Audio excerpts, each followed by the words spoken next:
Presentamos Yo elegí educar, un programa desarrollado por la Escuela de Educación de la Universidad de Concepción del Campus Los Ángeles en conjunto con la Dirección de Educación Municipal. Dedicado a la pasión, compromiso para educar y despertar talentos en esta área. Conduce Luis Francisco Torres.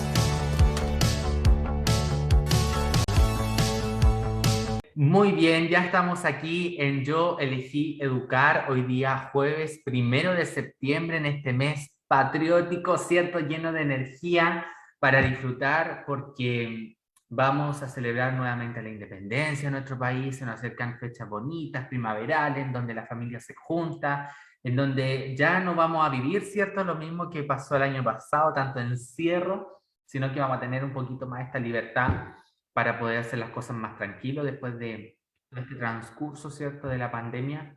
Y ya hoy en día nos encontramos en esta etapa, ¿cierto?, en esta segunda temporada, con nuevos capítulos y nuevas invitadas sobre la mesa, porque, bueno, ya la tuvimos una vez, pero hoy día nos vuelve a visitar porque vamos a trabajar además una temática que es bastante interesante y que queremos seguir, ¿cierto?, cumpliendo este objetivo que le decimos a la gente siempre, que es valorar esta profesión de ser profesor o profesora en nuestro país, y sobre todo, ¿cierto?, desde las experiencias pedagógicas, de las experiencias de agentes que trabajan, ¿cierto?, en la educación. Así que el día de hoy es un gusto para mí invitarlos a que sigan en la sintonía de Yo Elegí Educar. Yo quiero decirle además de que hoy, ¿cierto?, nos acompaña todo el equipo también, gestor de todo este programa, semana a semana, los estudiantes de la carrera de Pedagogía en Ciencias Naturales y Biología, en conjunto también con docentes del Departamento de Ciencias Básicas, de la Escuela de Educación también de aquí de la Universidad del Campus Los Ángeles. Ya, así que también recibimos cooperación de la Dirección Comunal de Educación, a quien también les mandamos nuestro agradecimiento, ¿cierto?, por traernos buenos invitados también semana a semana. Muy bien, ahora voy a presentar, en primera parte, voy a presentar a la jefa de unidad técnico-pedagógica de la Escuela Ramiro Roa González de Curanilahue. Bienvenida, profesora Rosa Camaño. Hola, buenas tardes, muchas gracias. Muchas gracias por la invitación. Un gusto tenerla acá, un gusto que sea parte, ¿cierto?, de lo que yo elegí educar. Esperemos que sea una bonita experiencia para usted. Así que aquí vamos a estar conversando con ella y además también con alguien que ya nos visitó, lo recuerdo muy bien, ya hace unos capítulos atrás. Ella es jefa de la línea de formación innovadora del Centro Liderazgo Más Comunidad, ya alguien que ya nos había visitado y nos había comentado, y que hoy día nos va a seguir abundando, ¿cierto?, ¿cierto?, sobre todo lo que conforma este Centro Liderazgo Más Comunidad, radicar en lo que es el objetivo y potenciarlo. Aquí dejamos también a la profesora Andrea Osorio Rivera. Bienvenida, profesora Andrea. Hola, muchas gracias Luis Francisco, gracias por el espacio y qué bueno poder compartir con Rosa esta conversación de hoy. Ok, muchísimas gracias, profesora Andrea. Y bueno, desde ya ahora vamos a pasar a lo que es avisos y noticias, y es por eso que quiero invitar a un estudiante de la carrera de Pedagogía en Ciencias Naturales y Biología, que el día de hoy también nos viene a comentar qué hay de nuevo en la educación. Siempre es bueno para un profesor informarse, así que le vamos a pedir desde ya a Araceli Orias que se conecte con nosotros y nos comente qué hay para esta semana. Hola, muy buenas tardes a todos. Mi nombre es Araceli Orias y hoy les traigo las noticias y avisos que han transcurrido durante esta semana.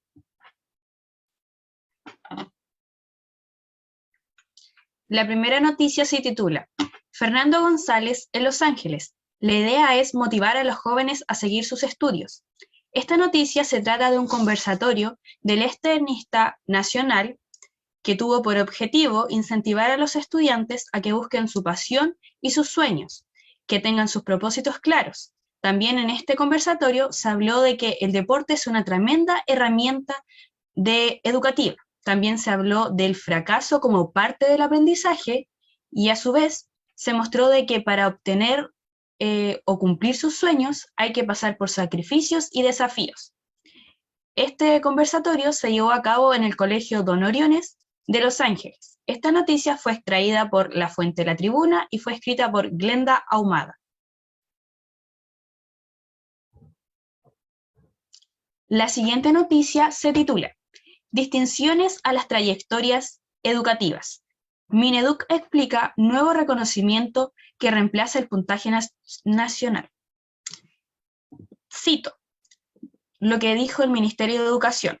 No es que desaparezcan los puntajes nacionales, queremos que estos se reflejen también en el reconocimiento de los logros académicos que obtienen las personas en distintos ámbitos y contextos. Aquí hago referencia con esto a que no se eliminará el reconocimiento a los puntajes nacionales, sino que se establecerá un nuevo proceso de distinciones de las trayectorias educativas. Esta noticia fue extraída del Dínamo y fue escrita por Sebastián Dote.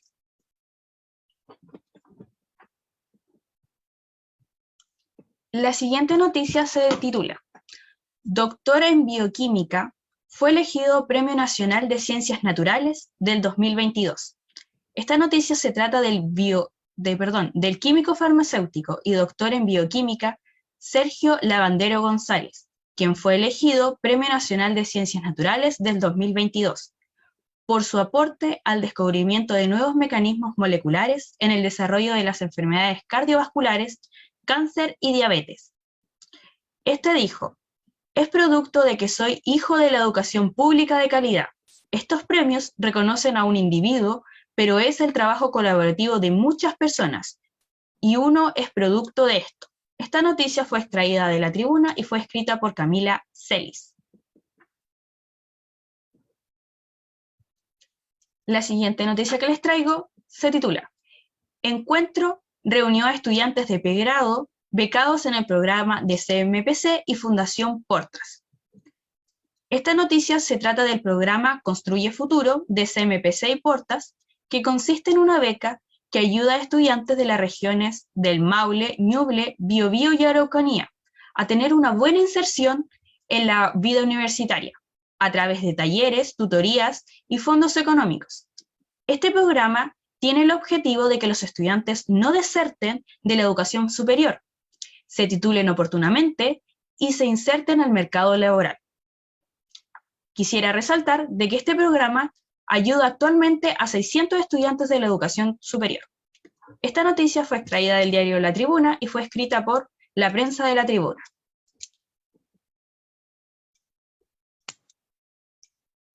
Ahora, les traigo el siguiente aviso. Redes de colaboración internivel de la región metropolitana del Centro de Liderazgo Educativo para la mejora de la red Más Comunidad realizan su segundo encuentro territorial, que dice, ¿cómo fortalecer el acompañamiento técnico-pedagógico?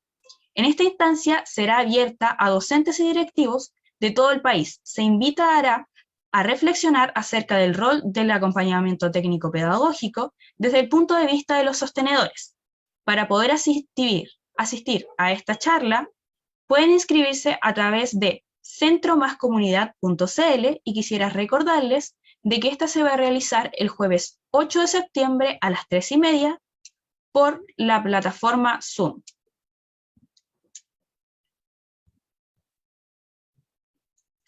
El siguiente aviso dice, queremos docentes que se la jueguen por sus estudiantes. El 19 de agosto, Los Creadores celebró el lanzamiento de la 6ª versión del Premio de Talento Digital Escolar, que tiene como objetivo visibilizar proyectos o ideas que utilicen tecnología para generar un impacto positivo en su comunidad. ¿Quiénes pueden participar? Estudiantes de sexto básico a cuarto de medio que tengan menos de 19 años. Si quisieran saber más sobre este proyecto, pueden revisar www.loscreadores.cl. Las inscripciones y todo referido hasta este concurso está disponible hasta el 12 de octubre.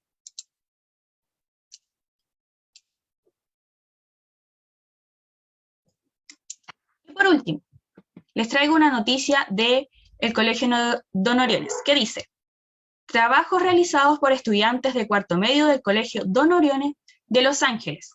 Estos trabajos fueron realizados en la asignatura de Ciencias para la Ciudadanía en el módulo de Tecnología y Sociedad, que tiene por objetivo crear prototipos de automóvil a panel solar, incorporando material reciclado y con la finalidad de promover la utilización de energía renovable y el reciclaje en nuestra comunidad educativa. Como se presentan aquí en las imágenes, son los prototipos que estos crearon, los cuales se dividieron en dos categorías: innovación y reciclaje y velocidad de 20 metros. También hubo una especie de premiación, donde en ambas categorías se dieron podios y se dieron medallas e incentivos. Esas son todas las noticias y avisos que les tengo durante esta semana. Muchas gracias, los dejo con Luis Francisco. Gracias, Araceli, por todas esas noticias. Le mandamos desde ya un abrazo, unas felicitaciones por todas las actividades realizadas, ¿cierto?, en el Colegio Don Orione de nuestra ciudad. Muy bien, ahora vamos a entrar a lo que es la conversación. Y quisiera preguntarle a la profesora Rosa, desde cierto esta dirección que le hace a docentes en su institución, en el colegio, en el establecimiento. Hoy en día, hablando de liderazgo, es difícil liderar, es difícil, se ve boicoteada un poco la idea de ser un líder asertivo. ¿Cuáles son los mayores desafíos a los que se enfrenta finalmente un líder? Bueno, yo creo que los principales desafíos van a depender de la resistencia o de esta resistencia que se genere por los liderazgos nuevos que lleguen a un establecimiento. En mi caso, este año llegué a mi escuela, llegué como jefa de unidad técnica y en conjunto a una nueva directora. Y con una visión muy similar en torno al tema de educación y de liderazgo, un liderazgo bien compartido, un liderazgo distribuido, ¿verdad?, entre los integrantes de la comunidad educativa. Frente a eso, yo creo que lo principal son las resistencias, esta resistencia al cambio que se puede generar por parte de los docentes. Yo creo que ese es nuestro gran desafío. Es cómo llegamos, la forma.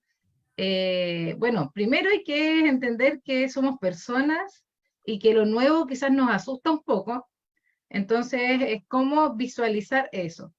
Pero hasta ahora, ya un primer semestre, muy bien, nosotros con mi directora llevamos una relación bastante amena, hemos tratado de entrar por el lado de la confianza con los profesores, conocerlos, que es lo más importante, conocer a nuestro equipo docente y que ellos también nos conozcan a nosotros. O sea, una relación de establecer relaciones de confianza. Por ahí hemos partido.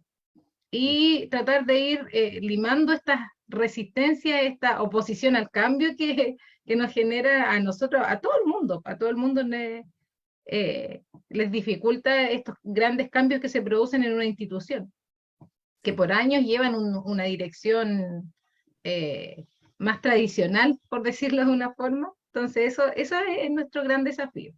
A eso apuntamos. Sí, completamente. Creo que esa es como la parte que más cuesta, la parte podríamos llamar un poco la innovación, el tema de salirse un poquito de la zona de confort. Claro. ¿Ya? Y por toda esta, bueno, la problemática esencial, por ejemplo, ahorita de convivencia escolar que se han dado este año, el sistema también está rígido, aunque creo pensar en forma personal menos rígido que antes, ¿ya? Pero también, claro, el liderazgo se da en base a que hay una cierta voluntad por todo el equipo o el cuerpo, y a veces no se da siempre por lo mismo, ¿ya? Por ese miedo, como bien decía la profesora Rosa.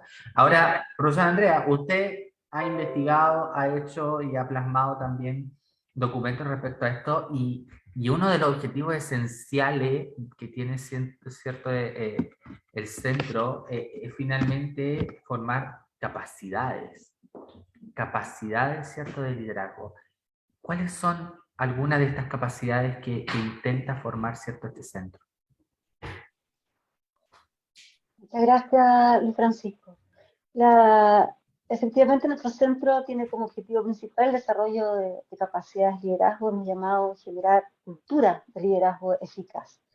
Y hay un primer elemento que me gustaría mencionar a propósito de lo que nos comparte Rosa, y es algo que nosotros adquirimos como centro, que tiene que ver con una nueva idea del liderazgo, del líder, que es el líder aprendiz, que es el líder que aprende con su comunidad educativa, que no solamente convoca a los otros a aprender, sino que también es parte de procesos de aprendizaje. Y nos parece que además, en los últimos 2 años, nos dejan súper en claro que necesitamos estar constantemente reflexionando con nuestros equipos y aprendiendo de situaciones nuevas, porque en este mundo tan cambiante, si hace 20 años decíamos que nadie se lo sabe todo, bueno, ahora queda más que claro que nadie se lo sabe todo. Entonces, la disposición a aprender, pensamos que también permite modelar, inspirar el aprendizaje. Y ahí me parece fundamental el rol del líder para poder establecer el por qué el cambio. O sea, ¿qué tenemos nosotros? Culturalmente hemos asociado el mejoramiento al cambio. Y porque en realidad hay que cambiar prácticas, porque hay cosas que no están funcionando. Pero también yo creo que hoy tenemos la posibilidad de poder decir que la sociedad también ha ido cambiando, por supuesto, y por lo tanto no es solo un profesional que se fue quedando atrás. ¿Me explico? Para que eso, para cualquier profesional que me digan cambio es porque algo yo no estoy haciendo bien. Y eso no es algo cómodo. Entonces, lo interesante para pensar en las capacidades que queremos nosotros desarrollar en diferentes territorios del país tiene que ver con primero esta capacidad de un líder de comprender su territorio y de comprender desde dónde se generan, como decía Rosa, esas resistencias, que yo creo que Rosa acierta mucho cuando nosotros, por ejemplo, producto de la incertidumbre de las cuarentenas, cuando no sabíamos si se podía o no se podía, qué se podía hacer, no se podía hacer, ese cambio a todos nos angustió y hoy día tenemos un problema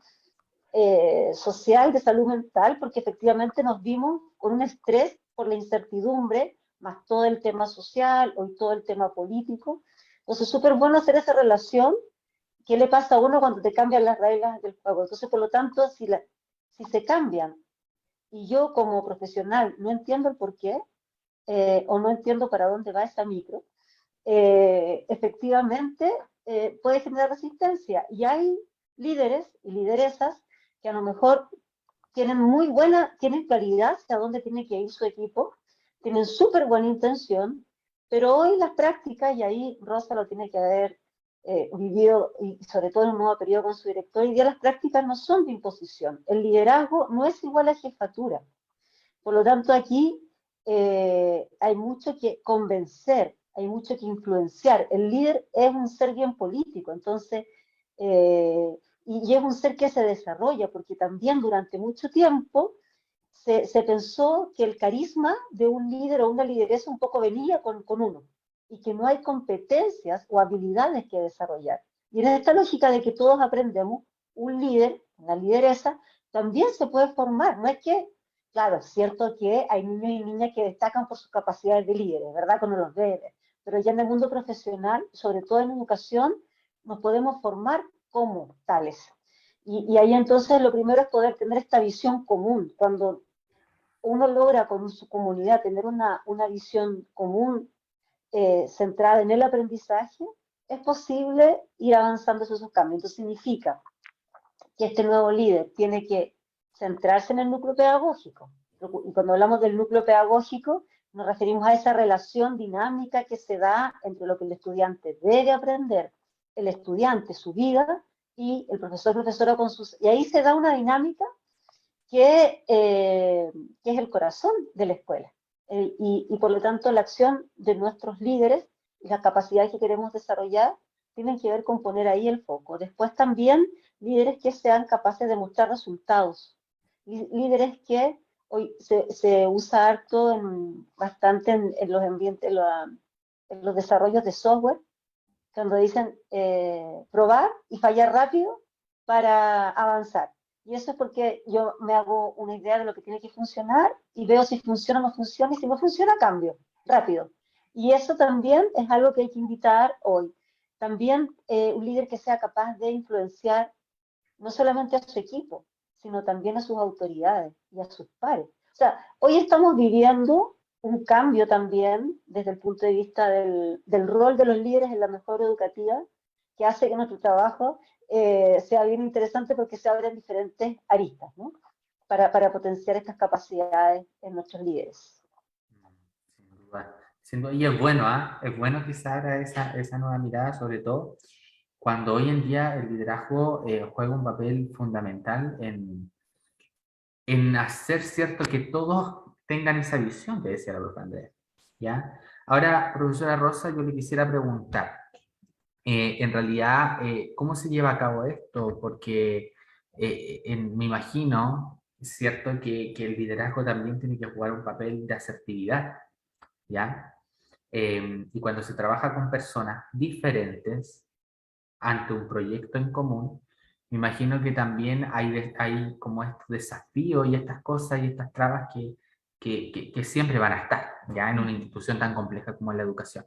Pero ¿cómo lo trabajan ustedes? ¿Cómo lo trabajan ustedes con los profesores, cierto? Esto mismo que decía la profe Andrea, una evaluación a lo que estamos haciendo, una evaluación hacia nuestra práctica. ¿Cómo juegan con esa asertividad? Se comunican con los profesores, generan reuniones, se capacitan, se coevalúan. ¿Cómo funciona? Sí, bueno, antes de responder la pregunta, algo que me hace mucho sentido lo que mencionaba Andrea, este trabajo del liderazgo de una mirada horizontal, no esta clásica mirada vertical, ¿cierto?, del jefe con sus peones, sino que es una mirada horizontal. Yo aprendo de ti, tú aprendes de mí. O sea, esa es nuestra mirada como líderes en nuestra escuela.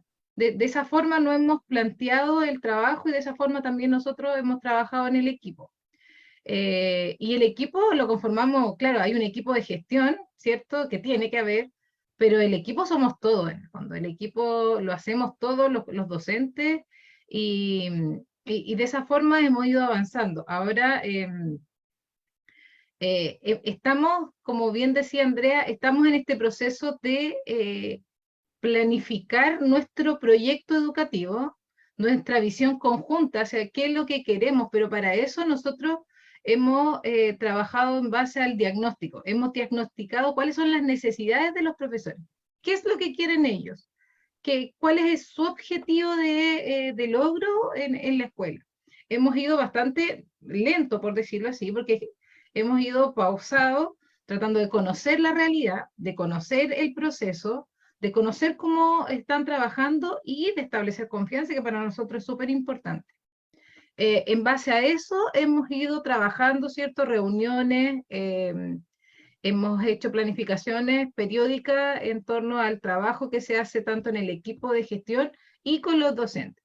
Además, nosotros somos parte de Más Comunidad y estamos trabajando con ciclos de mejora cortas, donde abordamos una problemática y en base a esa problemática buscamos soluciones. No las buscamos nosotros, nosotros somos meros partícipes de esta actividad y son los mismos profesores quienes construyen este proceso en búsqueda de soluciones. En el fondo hay un aprendizaje mutuo de los profesores y son ellos que después replican la actividad. Qué bien. Que viene una instancia, me imagino que también de autoevaluación. Partir desde ahí es súper bueno, ¿eh? Porque finalmente genera un sentimiento, ¿no? Porque, ¿para qué estamos con cosas? Los profesores todos tendemos a tener un ego Sí, y claro. un orgullo que hay que cuidar y que hay que muchas veces trabajar porque no está bien, tenemos que saber equivocarnos y saber aceptarlo y todo. Pero también hay que partir de la base de eso, de autovernos primero y desde ahí partir la mejora, ¿ya? Claro. Profesora Andrea, usted nombró delante ser líder y ser jefe no es lo mismo, pero me imagino que en la casa dicen ya que el jefe, que el líder, se me confunde aquí la cosa. ¿Cómo podríamos distinguir esa funcionalidad que cumplen, es cierto, estos agentes que son importantes en una institución también? Sí, sí, la jefatura creo que está mucho más vinculada con lo jerárquico, ¿no? Entonces mi jefe da una orden y yo acá, ¿sí? Y eso puede que esté bien para los militares, cosas así, pero en el mundo social siempre es mejor el diálogo. Entonces, ahí hay una diferencia entre ser jefe y ser líder, porque no es que yo, por ejemplo, tenga la capacidad de convencerte, Luis, de lo importante de hacer este programa y que tú te quedes hasta después de las 7 para hacerlo, porque yo te digo es importante, estás motivando a tus compañeros y compañeras que están estudiando, le das sentido a la vocación. Es diferente a que yo te diga, mira Luis, tienes que estar a las 7, abre el programa, tú ya sabes cómo es y que te vaya bien. Entonces, hay una, pero y es un cambio que tenemos también como sociedad que ir desarrollando. Porque tal como señalaba Rosa, hoy los liderazgos no se pueden pensar de una manera así vertical. Además, van emergiendo diferentes liderazgos. En una escuela, no solamente tenemos el director, que es como el líder formal, el jefe o la jefa UTT normalmente tiene un liderazgo que no está por jefatura necesariamente, pero que es muy fuerte porque orienta el trabajo de sus colegas. Y ese respeto no se impone, se gana. Y también los profesores y profesoras son líderes y lideresas del aprendizaje. Ellos también son líderes en su sala de clase y tienen que motivar a sus estudiantes. Entonces también empieza a aparecer otra concepción de liderazgo. Yo hoy no me puedo plantear frente a un curso de chicos de primero medio, nos toca aprender ciencia, así que listo, nos concentramos y vamos. No, tengo que pensar en cómo le doy sentido a mi clase, cómo conecto lo que estoy haciendo con su experiencia, y para ellos es importante, no porque se lo dijo la profesora, como una jefa, sino porque se lo dice una líder, una que quiere aprender con ellos y la cual de alguna manera les modela lo importante que es investigar, aprender. Entonces, desde ese punto de vista me refería al cambio de imagen de que un líder no es un jefe. Profesora Andrea, ahora que decía eso del profesor en la sala de clase, igual es un líder. Em, cuesta, y creo que es un pilar fundamental, entender a lo mejor que se necesita también negociación con los estudiantes. Esta parte de, no quiero llamarle flexibilidad, porque a veces como que el sistema se nos asusta cuando hablamos de flexibilidad, sienten que no vamos a dar cumplimiento a todo lo que nos exige el sistema. Pero es importante la negociación, la escucha dentro de un liderazgo de un profesor. De todas maneras, es básico. Yo creo que no hay que perder el miedo a la flexibilidad, es una habilidad del siglo XXI, porque frente a un mundo cambiante, tú tienes que adaptarte a esos cambios, porque finalmente flexibilidad, adaptación no es desorden. Yo tengo un objetivo. Yo necesito que mis estudiantes hoy aprendan las vocales. A lo mejor yo había planificado una clase de una manera. Si no me resulta, por A, B o C, voy a tener que aplicar plan B. Y eso lo hacemos mucho los y las profesoras constantemente, porque hay que saber adaptarse, pero ahí también es interesante que este liderazgo con los estudiantes, por supuesto que tiene mucho de negociación, pero también hay que pensar que el docente, y sobre todo hoy cuando estamos en un momento de cambio, de que nos damos cuenta de que hay que cambiar ciertos paradigmas educativos, también tienen que ser capaces de influenciar a sus autoridades y cambiar, y lo bonito de irnos desde un sistema mucho más jerárquico a un sistema donde hay confianza, como decía Rosa, y mucho más horizontal, es que vamos caminando en conjunto por ese cambio, con convicción y no desde la queja, porque también yo puedo decir, es más fácil, yo soy la profesora y por ejemplo, a lo mejor no hice algo o me faltó, no es que como Rosa no me dijo que lo hiciera, entonces no lo hice. Por ejemplo, que es otro también que porque tenemos, por eso que yo creo que hay que perderle miedo a la flexibilidad, porque finalmente cuando tenemos un sistema que te pautea tanto, de pronto si no hay orden, no hay acción. Entonces también es necesario soltarnos un poco y y sobre todo soltarnos con los y las estudiantes también, dar ese espacio para esa voz y con ellos construir, con ellos y ellas construir la mejor manera finalmente de llevar a cabo la aprendizaje. Sí, sin duda es una lista súper importante porque yo creo que desde ahí se logran las grandes cosas en el aprendizaje, o sea, la enseñanza, ¿ya?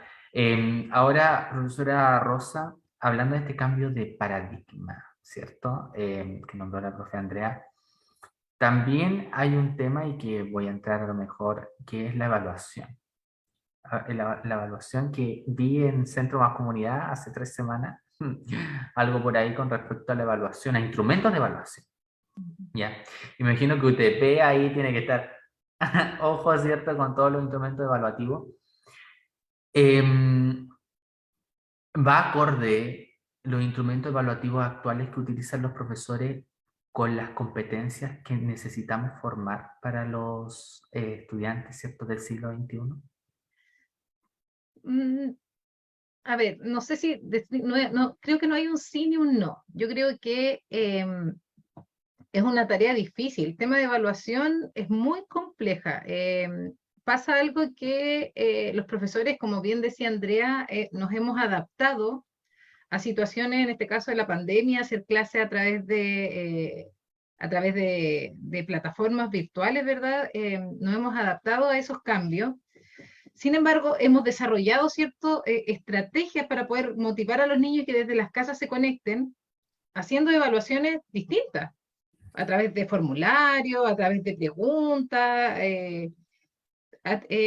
diferentes estrategias. Llegamos ahora a un año, en realidad, de forma presencial, y volvemos a lo mismo que estábamos haciendo en el 2019-2018, sentados, todos mirando hacia adelante, pruebas, pruebas, pruebas, y todas esas herramientas que aprendimos las dejamos de lado.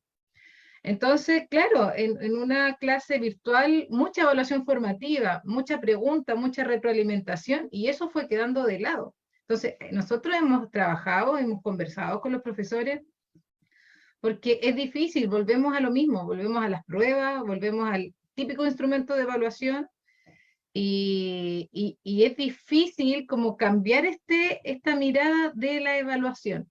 La evaluación es calificación. Entonces, ya tenemos el decreto 67, ¿verdad?, que nos dice que la evaluación formativa es quien nos debiera regular, ¿cierto?, para un proceso de aprendizaje, pero cuesta. Yo creo que es una de las partes más difíciles de la educación. Ahí abordar los instrumentos evaluativos, ahí yo no puedo decir que no se usan o que sean buenos o malos, pero cuesta mucho el poder abordar la evaluación formativa como realmente se debe trabajar. Yo creo que es nuestra piedra de tope ahí en varios casos. Sí, incluso a veces, a mí me pasó, por ejemplo, en una práctica, y yo viendo al estudiante, pero con una ansiedad horrorosa que no pudo ni rendir la evaluación, y hasta ahí no llegó el liderazgo, porque la evaluación tiene que ir igual. Claro. ¿Entiendes? Entonces, ahí como que quedó cortado, po. ¿Entiendes? Entonces, no sé, a lo mejor, no sé lo que opina la profesora Andrea, estaremos mal enfocados respecto a lo que es la evaluación en un proceso de aprendizaje. ¿Será así o no? Sí, yo creo que las cosas hay que entenderlas en los contextos, ¿no?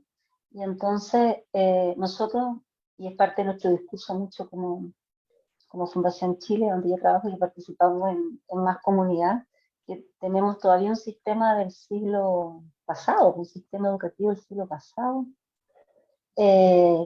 La escuela en nuestro país nace cuando eso sí era distinto y había que aprender a leer y escribir y ciertas cosas básicas y mucho control y mucho prepararte para ser parte de la sociedad con ciertas habilidades y por lo tanto la escuela se va transformando en lo que te forma con mucha normativa, mucha rigidez. Uno ve los edificios antiguos, están los recreos, los spas, como todo bien ordenado, ¿sí? Y de pronto estamos descubriendo que tanto orden a lo mejor mató la pasión, porque pocos estudiantes se sienten que van a la escuela, oh, qué rico, voy a aprender sobre las células. No, entonces es como una presión, porque se transforma en que me van a, lo que tú decías, la calificación, y por lo tanto, entonces lo interesante primero es como no tener responsabilidades particulares y entender el fenómeno como social, y por lo tanto estamos en un momento, y de ahí que estamos quizás como nunca en mejor pie para enfrentar un nuevo paradigma, porque tenemos bastante reflexión acumulada, y porque en realidad ya no nos queda otra, así como estamos no vamos a poder seguir mucho tiempo, los chicos necesitan otras experiencias. Entonces, desde ahí, claro, la evaluación las hemos ido comprendiendo como aparte del aprendizaje, como que yo estoy en la clase, aprendo y después yo hago el check.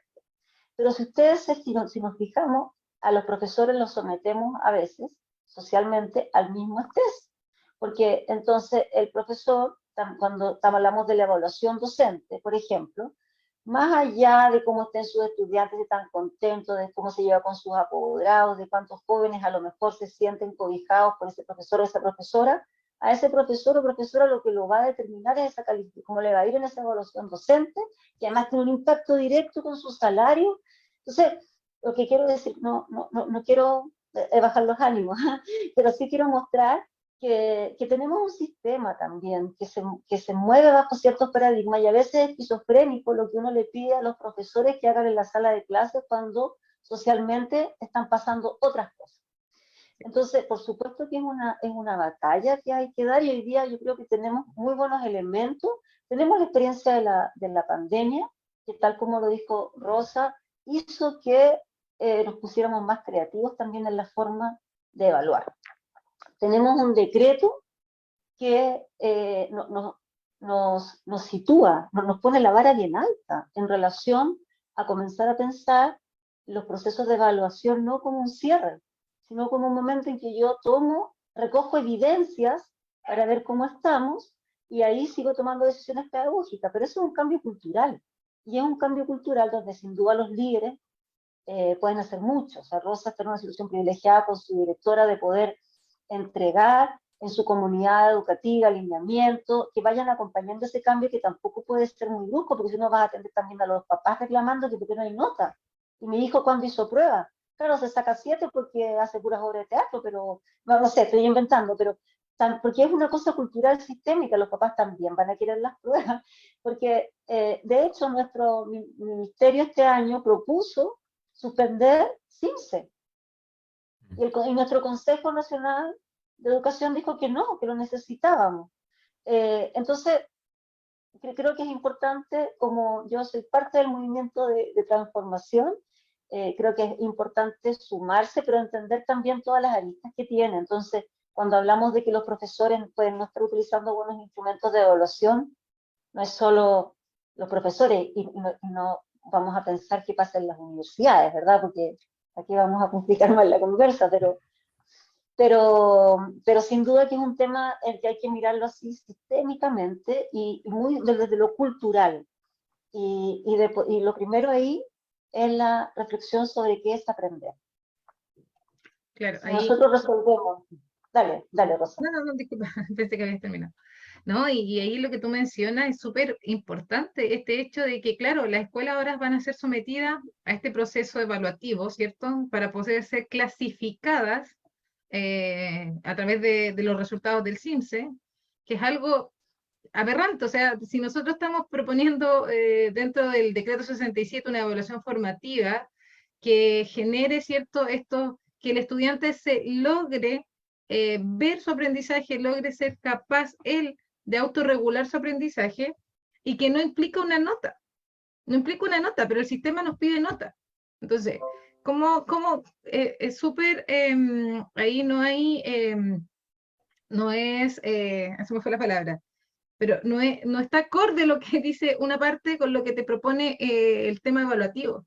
Entonces, por eso es difícil. Los profesores, nosotros entramos en este proceso de reflexionar sobre la evaluación formativa, que es nuestro nudo crítico, pero ahora le estamos pidiendo que los estudiantes van a rendir el CIMSE. Entonces son estudiantes de cuarto año que estuvieron 2 años en pandemia, o sea, estuvieron en primero y llegaron a cuarto básico, y van a rendir un CIMSE. Claro, ahí hay estas diferencias, ¿verdad? Que son muy grandes en el tema de evaluación y lo que te pide las políticas educativas. Qué desafiante, ¿ah? Qué desafiante el tema de la evaluación. Incluso, profesora Rosa, yo quería preguntarle esto con respecto también a lo que es emociones de los estudiantes. Ya, porque hemos visto que los estudiantes han llegado con una revolución después de pandemia, ¿cierto?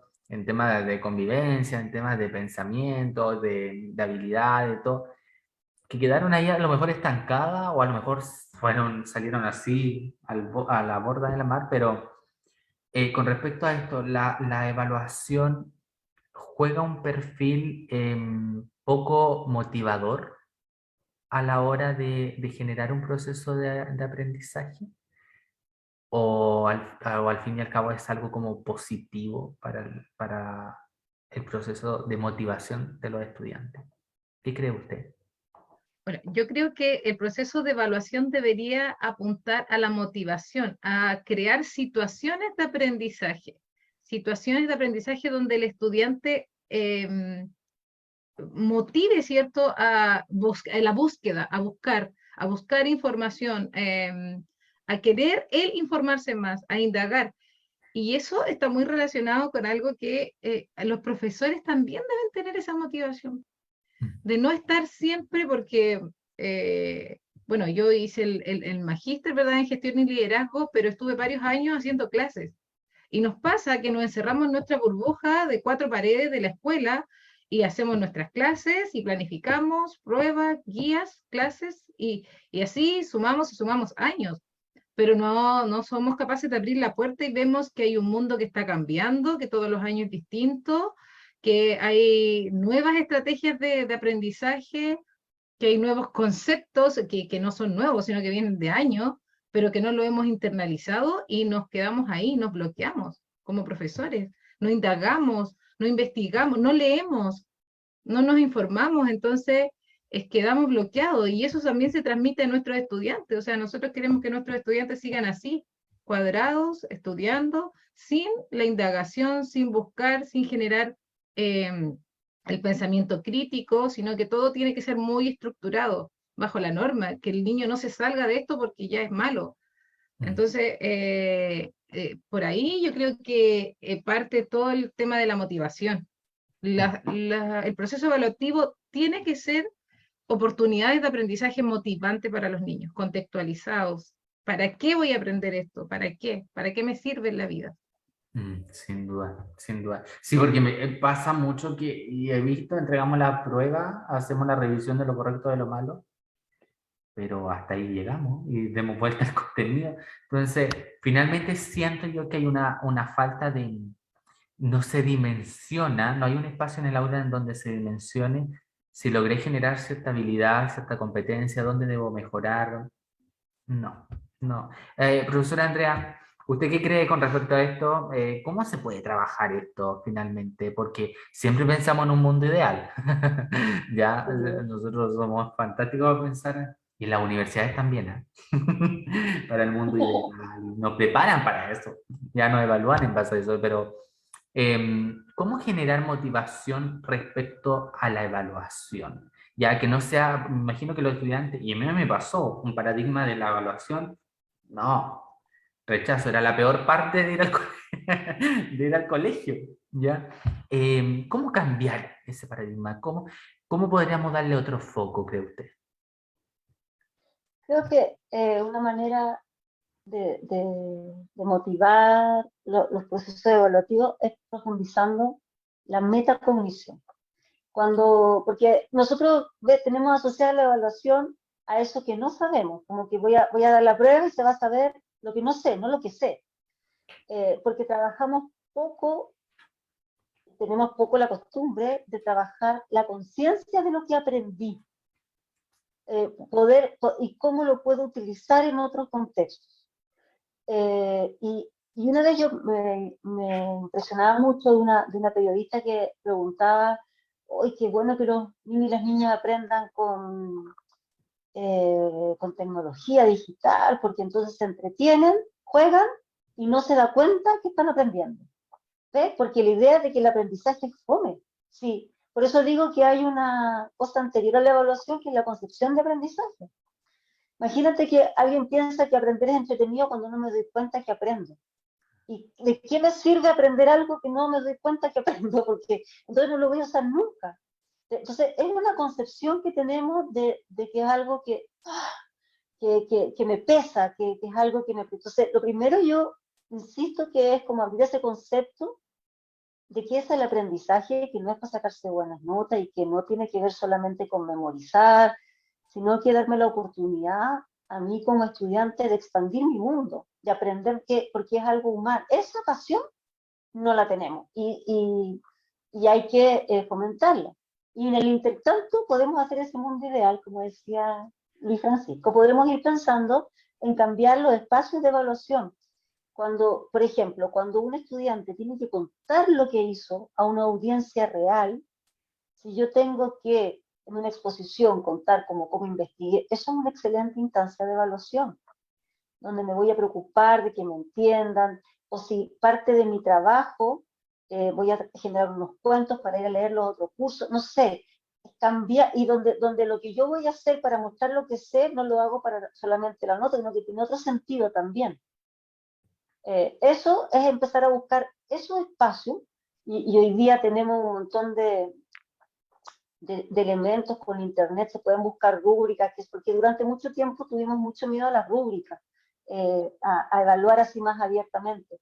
Pero hoy tenemos un montón de inspiraciones ahí que uno puede ir cotejando, aprendiendo en YouTube, de ver un video de cómo hacer una rúbrica ya, me imagino, obvio. Entonces, para poder evaluar disertación y todas estas otras cosas que parecieran más difíciles. Y por eso digo que hay que entender también cuando la escuela se masifica, cuando es obligatorio para todos, es normal que hayamos pasado estas pruebas de alternativa y cosas así, porque ¿de qué manera? Pero hoy que ya tenemos otro acumulado, debiésemos pegarnos el salto. Sí, diversificar completamente. Yo creo que ahí está el punto. Y también, como bien plasmas las dos, darse cuenta de que hoy existen los conocimientos para, ¿ya? Y que es importante ir nutriendo, una en base a las necesidades y lo otro hacer útil el aprendizaje de los estudiantes. Yo creo que eso es lo que falta. Uno le pasa en los colegios que uno tiene que cumplir con ir al colegio, con pasar de curso, y hay poco incentivo, hay poco estímulo a veces por parte de todo el proceso, ¿ya? Entonces, qué bien lo que dijo la profesora Andrea, mostrar el trabajo, mostrar el conocimiento que tuvo el estudiante, hacerlo más útil, pero en el establecimiento, en el colegio, o sea, eso también es súper importante. Y ellos van reconociendo también ciertas aristas y ciertas habilidades que también exige el currículum, así que bien, sería increíble que todos los profesores que estén escuchando esto empiecen a atreverse y empiecen de a poco a quebrar este paradigma. Si está aquí desde nosotros, nadie más lo puede hacer, ¿ya? O sea, hay gente más arriba, si eso lo sabemos, pero nosotros tenemos que ir dando la señal de que es útil y que es sustentable esa práctica. Muy bien, hemos hablado y hemos ido como hilito de media, así que vamos a pedirle desde ya a Valeria García que se conecte con nosotros porque nos vamos a ir directamente a las redes sociales. Así que vamos a pedirle desde ya a Valeria que esté con nosotros y nos diga qué hay de nuevo en las redes. Muchas gracias, Luis. Agradecer a las profesoras y también para que puedan compartir y conocer un poquito cuáles son nuestras redes sociales. Las invito a que nos puedan seguir en conjunto con toda la gente que nos ve, sus familiares, la gente que está interesada en el programa, en compartir. Bueno, ya pueden ver que nosotros nos ampliamos y ahora estamos en 5 redes sociales distintas. La primera de ellas es el Instagram de Yo Elegí Educar, nos encuentran como yoelegí.educar. En el Instagram está la información, afiches, videos, datos del programa, datos del equipo, avisos varios, etcétera. La mayoría de la información la encuentran tanto en nuestro Instagram como en nuestro fanpage de Yo Elegí Educar, que nos encuentran bajo el mismo nombre, encuentran el mismo tipo de información para dos tipos de seguidores distintos, el que prefiere Facebook y el que prefiere Instagram. Pero además, por ambas dos redes sociales se pueden comunicar directamente con nosotros y nosotros vamos a estar atentos a cualquier mensaje que nos llegue, cualquier cosa que quieran compartir. Luego, nuestra tercera red en que nos pueden seguir y pueden encontrar contenido es el YouTube de Yo Elegí Educar. Este es un canal de YouTube en donde encuentran algo un poco distinto a las anteriores, en donde en este canal quedan los capítulos que semana a semana se editan y se guardan y ustedes pueden acceder a ellos, pueden volver a ver su propio capítulo, el de otros invitados que les interese. Ahí más o menos en cada una de las carátulas queda quiénes son los invitados, la temática, y también encuentran otras cosas como las educanotas. En el Twitter encuentran más o menos la misma información que Instagram y Facebook, nos encuentran como yo-elegí-educar, y también están los afiches e información del programa. Finalmente, nuestra más reciente red social es nuestro TikTok. El TikTok, bajo el mismo nombre, van a encontrar, esta es un poquito más divertida, un poquito más livianita, aquí hablamos quiénes son el elenco, 5 cosas del programa, chascarros, que nosotros tenemos variados chascarros ya en la temporada que llevamos, y la mayoría de los chascarros son precisamente no de los invitados, sino que del mismo equipo de Yo Elegí Educar. Vivimos mandándonos chascarros y eso también los encuentran dentro del programa, cortos de los profesores, etc. Así que en base a eso los dejo invitados a que sean parte de nuestra comunidad y que nos sigan y que nos compartan en las distintas redes sociales. Así que con eso los dejo invitados a que además comenten, compartan y nos sigan y así podamos ser cada día más. Muchas gracias. Gracias, Valeria. Y sí, síganos en nuestra fuente de promoción y de dar a conocer, ¿cierto? Lo que han dicho muchos profesores, si no me equivoco, hemos tenido yo creo que más de 100 profesores entrevistados, y docentes, y directivos, y de todo hemos tenido, así que el ideal es que crezca esto porque finalmente yo creo que hay que promover espacios que hablen de esta arista, pero desde especialistas, desde gente que está ahí inserta en el mundo de los profesores, que trabaja con profesores, que trabaja con establecimientos, los mismos profesores que trabajan en aula. Yo creo que eso enriquece mucho más, ¿cierto?, que la evaluación docente. Ya, lo dijimos. ¿Y qué? Ya. Muy bien, ahora quiero preguntarle, le voy a hacer otra pregunta a la profesora Andrea después, porque quiero preguntarle a la profesora Rosa. Nosotros siempre en esta parte, que ya como estamos llegando más o menos al final, le preguntamos a quienes eligen educar, ¿por qué eligieron educar? ¿Ya? ¿Cuál fue el minuto exacto en donde esto ya se volvió realidad, ¿cierto? Y decidieron, ¿cierto?, enfocarse en esto que es maravilloso. Profesora Rosa, ¿cómo fue este camino?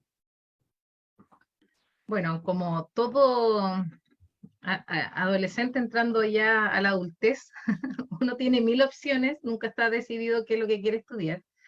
Y bueno, mi opción, yo soy de Curanilahue, siempre quise estudiar en la Universidad de Concepción, siempre. Entonces, dentro de mis opciones estaba pedagogía en ciencias naturales porque amo la biología, me encanta. Postulé, quedé, y a medida que, claro, fui en la carrera, habían cosas que me fueron encantando. El contacto con los niños para mí es algo, con los estudiantes es algo que me gusta mucho. Incluso ahora en la unidad técnica estoy mucho sentada, mucho detrás del computador, pero siempre me doy el tiempo de ir a la sala porque me gusta el contacto con los niños, me gusta el contacto con los estudiantes. ¿Cuándo fue el momento que esto generó como, por qué elegí estar aquí, por qué me gustó la carrera? Fue el momento que me inserté en el aula, el momento de las prácticas, de ver las experiencias de las profesoras.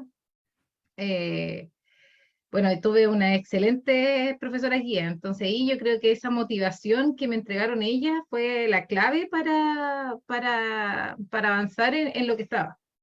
fue la clave. Yo creo que ahí parte todo. Al principio uno está experimentando muchas cosas, entonces ya el momento de la práctica donde ves tu realidad, donde te ves enfrentado en el aula, es donde ya tú dices, sí, esto me gusta, esto es lo que quiero hacer. Qué bonito que haya sido una vocación primero, y que haya seguido creciendo, ya, porque eso es como un gusto, yo creo que un regalo de la vida, hacer lo que uno quiere, lo que uno Sí, ama hacer, y sobre todo desde ahora, desde esta arista, y que no se pierda eso, ¿ah? Desde pasar a un equipo directivo, pero el seguir contacto ahí con los niños. con ellos son nuestros mayores, son nuestros, el cliente más importante de todo esto, ya, Sí. entonces, Y lo otro es que, bueno, yo soy profesora de biología, siempre hice clase en enseñanza media, ya. preuniversitaria, enseñanza media. Entonces, me vi enfrentada a un cambio de establecimiento y encontré en una escuela básica. Y dije, no, no puede ser, pero si yo soy profesora de biología, no quiero ir a una escuela básica. Pero a mí me cambió completamente la vida. Yo amo estar en una escuela básica, es lo más lindo que puede pasar, el cariño que te entregan los niños es infinito, demasiado, te recarga de energía todos los días, todos los días. Qué bonito, qué bonito. Porque yo pienso así, digo, no, básica, y me asusto. No, no, es una hermosa experiencia. Mire, qué bonito. Qué bien que nos plasma eso, porque sí, a veces nos da como miedo. Eso mismo, estábamos hablando de lo mismo, salirnos de nuestra zona de confort. Y a veces es bueno, es bueno. Ya, muchas gracias, profesora Rosa, por comentarnos. Y No, muchas profesora, gracias a ustedes. gracias, profesora Andrea. Preguntarle, yo sé que ya ha hecho magíster, ha capacitado, ha trabajado por cierto el liderazgo. ¿Cómo se ha sentido en esa formación con el aporte que usted ha entregado a los profesores? ¿Cuál es su recompensa ante esto? ¿Qué es el resultado que usted quiere obtener, cierto, en esta carrera profesional que usted ha formado? Hay una cosa que me gusta mucho, me apasiona mucho, que es ese brillo en los ojos cuando hay una comprensión sobre algo que sucede en los niños y en las niñas pequeñas, es más encantador. Además que son más dúctiles, porque uno puede llegar con una historia con los niños pequeños y entonces, en cambio, los lolos son más difíciles, solamente paso de ser más exigente. Eso a mí me motiva y poder generar reflexión crítica y que los profesionales se apropien de su quehacer, que lo valoren. Mi trabajo muchas veces eh, puede residir en ordenar algo, porque cuando alguien está metido en un mundo, ¿verdad? Haciendo el día a día con las cosas administrativas, no siempre tienes la posibilidad de ver el cuadro, ¿verdad? Y de ver que a lo mejor ese chico que se está portando mal no es contra ti, tiene un problema, y que es un profesor que está desmotivado, no es que no sea flojo, sino que no sabe, porque hay veces que los colegas, hay cosas que no saben, entonces, por ejemplo, a veces uno tiene que ir y hacer las cosas con el colega, porque no basta que yo te diga. Y ahí uno va aprendiendo, y eso para mí es un ejercicio constante, cómo tú vas siendo consecuente con esa práctica y vas aprendiendo también a hacer que otros aprendan, que es un arte, creo yo, y es súper satisfactorio saber que haces que otro aprenda cuando tú también estás aprendiendo con ese otro. Es una cosa mutua. Yo creo que la oportunidad que he tenido los estudios, por supuesto, son importantes para formalizar y las investigaciones y todo, pero las comunidades educativas es donde pasan las cosas más increíbles, donde tú puedes influenciar la vida de pequeña y pequeña, también de otros colegas, esos otros colegas también te pueden influenciar a ti. También he tenido la oportunidad de trabajar con jóvenes desertores o con jóvenes infractores de ley, y cuando uno abre esa puerta y esa oportunidad, de verdad que ese brillo puede estar en porque hay muchas cosas que nosotros hablamos tanto y son tan crípticas, O sea, por ejemplo, esto mismo, cuando yo partí diciendo la diferencia entre qué es lo que es, no es ser jefe, es ser líder. Y tú muy sabiamente me dijiste, pero ordenémonos, ¿qué es qué? ¿Cómo va? Ya. Y eso es una práctica que necesariamente uno tiene que estar haciendo. O sea, lo que estoy hablando lo puede comprender el otro, tiene sentido para el otro.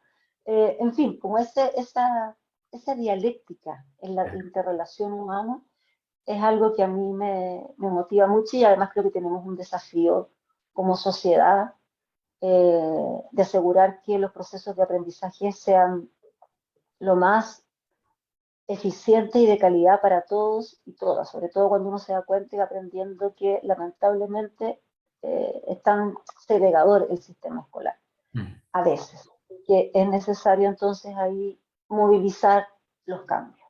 Claro, y qué mejor que desde esta formación, ¿cierto?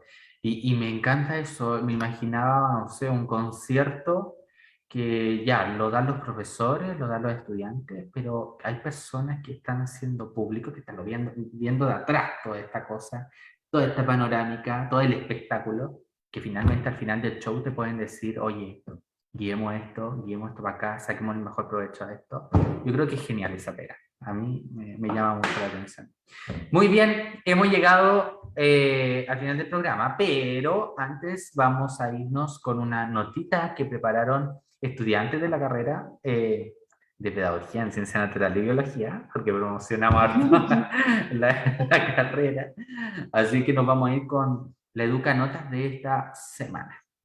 Yo elegí educar. En educación, la solidaridad es un peldaño importante para la educación de nuestros pupilos. La adhesión a causas e intereses ajenos va de la mano con ser empático y comprometido con el bienestar social, pues esta colaboración mutua permite lograr la superación de apremiantes temas de la sociedad actual, tales como guerras, epidemias, estrés e incluso pandemias como la ocasionada por el coronavirus. El equipo de Yo Elegí Educar te invita a que nos compartas acerca de cómo manifiestas la solidaridad en tu establecimiento educacional.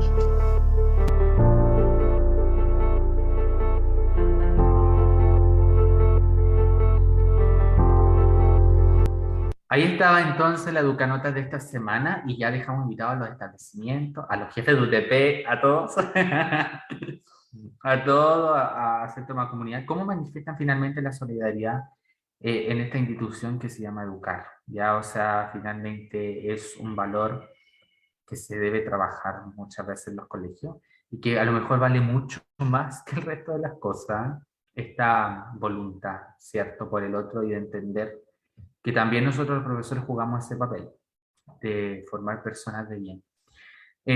Bueno, ahora sí que vamos a terminar y vamos a pedirle a la profesora Rosa y a la profesora Andrea. La profesora Andrea ya lo hizo, pero lo va a volver a hacer de nuevo. De decir una frase que nosotros decimos al final del programa para dejarla guardadita. Así que le voy a pedir a la profesora Rosa y a la profesora Andrea que digan lo siguiente. Yo, Rosa, o yo, Andrea, elegí educar. ¿Y tú, te animas? Y eso lo vamos a dejar guardadito. Así que comenzamos con la profesora Rosa. Yo, Rosa, elegí educar. ¿Y tú, te animas? Eso, súper. Profesora Andrea. Yo, Andrea, elegí educar. ¿Y ustedes se animan? Eso, súper bien.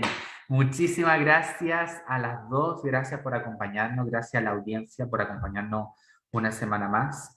Y sin duda nos vamos recargaditos de nuevas cosas y nueva experiencia de estas dos grandes profesoras que hoy día vinieron a acompañarnos. Así que desde ya, muchas gracias.